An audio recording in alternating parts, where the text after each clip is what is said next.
تو ایک بیج کو بونے کے بعد کافی وقت لگتا ہے اس بیج کو درخت بننے میں اور اس کے بعد اس کے اوپر پھل لگنے میں. تو یکدم جو ہے وہ کوئی بھی کام نہیں ہو جاتا، ہر چیز کا ایک وقت ہوتا ہے. تو اس کو پھل لگنے سے پہلے جو ہے وہ سختیاں برداشت کرنی پڑتی ہیں، بڑے موسموں کی، طوفانوں کی، گرمیوں کی، سردیوں کی. تو وہ جوں ان مشکلات میں سے گزرتا ہے وہ معمولی سا جو پودا ہوتا ہے وہ تناور درخت بنتا جاتا ہے، مضبوط بنتا جاتا ہے. تو غم جو ہیں، پریشانیاں جو ہیں، وہ انسان کو مضبوط کرنے کے لیے آتی ہیں، توڑنے کے لیے نہیں آتی.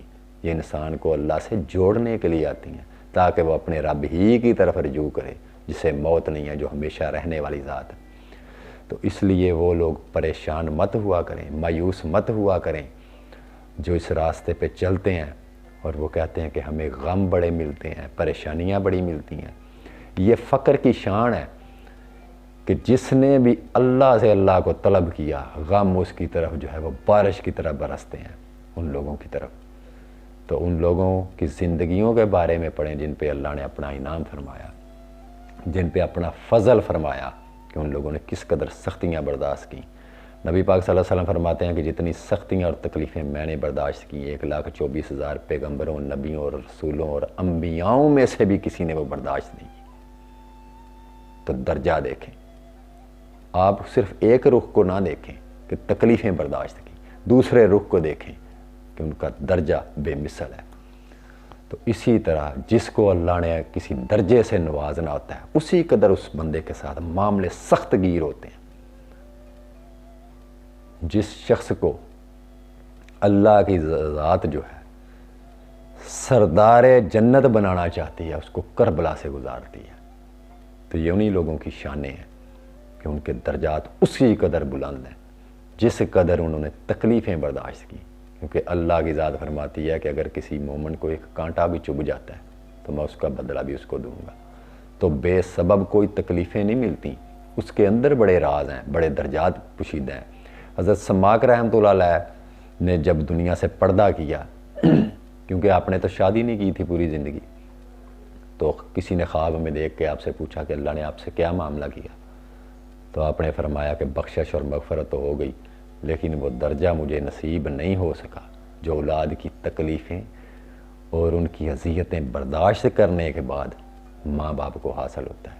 میں اس درجے سے محروم رہا. تو اس لیے پریشان مت ہوا کریں ان مایوسیوں سے. غم اگر ملیں تو سجدہ شکر ادا کریں. کیا رب تیرا شکر ہے، تیرا احسان ہے، تم نے مجھے غم دیا کیونکہ یہ غم مجھے تیرے ساتھ کنیکٹ کر رہا ہے، تیری طرف مجھے کھینچ رہا ہے، تیری راستے پہ لے کے آ رہا ہے. تو غم میں سجدہ شکر مل جانا بہت بڑے فضل کی بات ہے. اور غم اگر آپ گلہ بنا لیں گے، شکوہ بنا لیں گے تو وہ غم آپ کے لیے سزا بن جائے گا. تو اس لیے وہ بیدم شاہ وارسی سرکار فرماتے ہیں، بیدم خستہ ہجر میں بن گئی جان زار پر، جس نے دیا ہے درد دل کاش وہ چارہ ساز ہوتا. جس نے یہ درد دل دیا ہے نا، یہ درد اسی کا ہے. میں نے اس لیے سٹارٹ میں اس ویڈیو کی بیس امام ابو الحسن خرقانی رحمۃ اللہ علیہ سے رکھی ہے. درد تو اس کا ہے، اب اس درد کا پاسباں وہ خود ہے. وہ اس کی حفاظت خود کرنی جانتا ہے آپ سے زیادہ بہتر. وہ اپنی امانت کو خود نبھانا جانتا ہے. آپ اس کی امانت کو اٹھا کے نہیں گھوم رہے یا اس کی امانت آپ نے نہیں اٹھائی. وہ اپنی امانت خود اٹھانے والا ہے اور اپنی امانت کی جو دیکھ بھال ہے وہ بھی کرنے والا خود ہے. تو اس لیے مایوس مت ہوا کریں. تو اللہ کے فضل، اللہ سے اللہ کا فضل مانگا کریں، اس کی محبت مانگا کریں. جس کو اس کی محبت اور اس فضل مل جاتا ہے نا، وہ دو جہانوں کی بادشاہیاں اس کے آگے کچھ بھی نہیں ہے.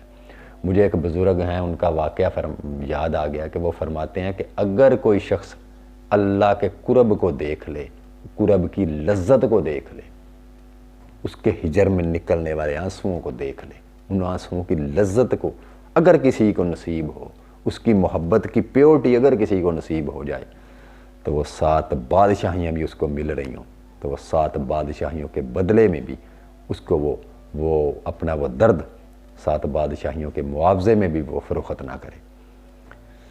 تو اسی لیے علامہ اقبال سرکار فرماتے ہیں متاع بے بہا ہے درد و سوز و آرزو مندی، متاع بے بہا ہے درد تیرا درد، سوز آنسو، متاع بے بہا ہے درد و سوز و آرزو مندی، مقام بندگی دے کر نہ لوں شان خدا بندی۔ کیونکہ جو چیز عاجزی اور انکساری کے اندر ہے مولا وہ خدا بننے میں بھی نہیں ہے۔ تو اللہ کرے کسی کو وہ دولت نصیب ہو جائے۔ دعاؤں میں یاد رکھیے گا، اور اگر یہ چینل آپ کو اچھا لگتا ہے، سمجھتے ہیں کہ اس قابل ہے، تو اس میرے چینل کو زیادہ سے زیادہ شیئر کیا کریں، اور جن لوگوں نے ابھی تک میرے چینل کو سبسکرائب نہیں کیا وہ چینل کو بھی سبسکرائب کریں، اپنے دوست احباب میں یہ ویڈیوز شیئر کیا کریں۔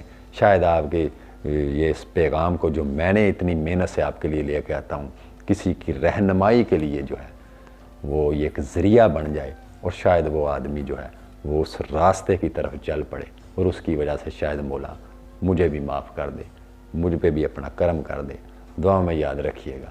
اللہ نگہبان۔